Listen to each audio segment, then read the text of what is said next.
So last night I posted a video talking about this ridiculous program that Democrats are advancing through the Minnesota State Legislature to provide bank accounts and first deposits for every baby born in the state of Minnesota.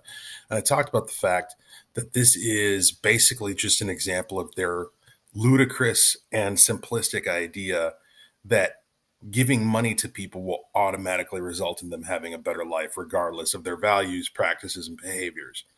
In response to that, I got an interesting tweet that I think really is even more instructive than the proposal itself.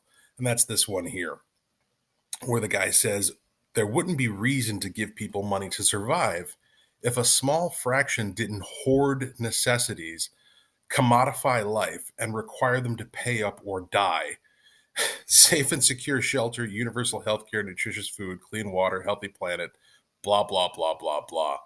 Um, this is the old they have to pay their fair share trope.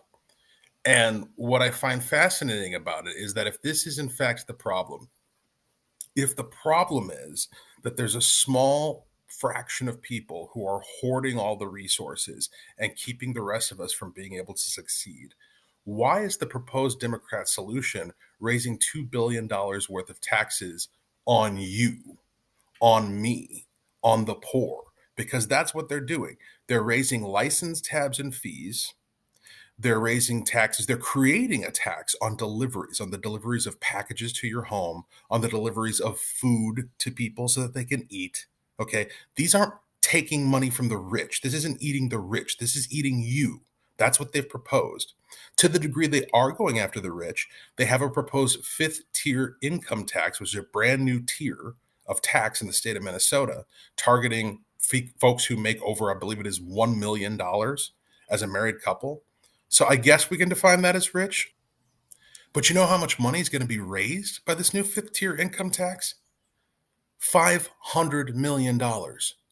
Their fair share is going to amount to $500 million out of a $65 billion state budget. Doesn't seem very substantial, does it? And this is the great lie. You want to talk about the great lie? This is it.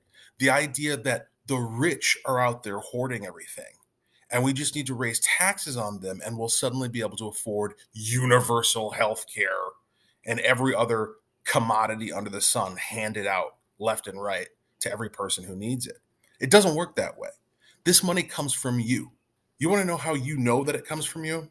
Because every single year, year over year, your taxes keep going up. Your property taxes keep going up. I spent an hour and a half over the weekend on the phone with a constituent, a 75-year-old woman who is bemoaning the fact that, she's been retired for a number of years.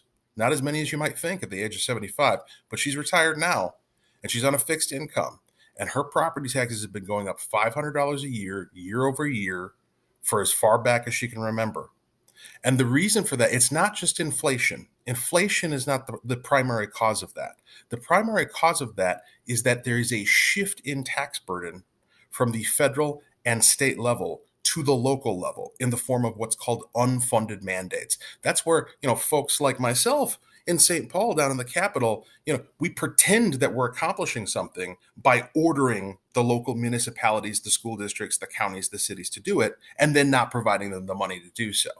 And so that unfunded mandate ends up getting passed on to you in the form of property taxes because the money has to come from somewhere.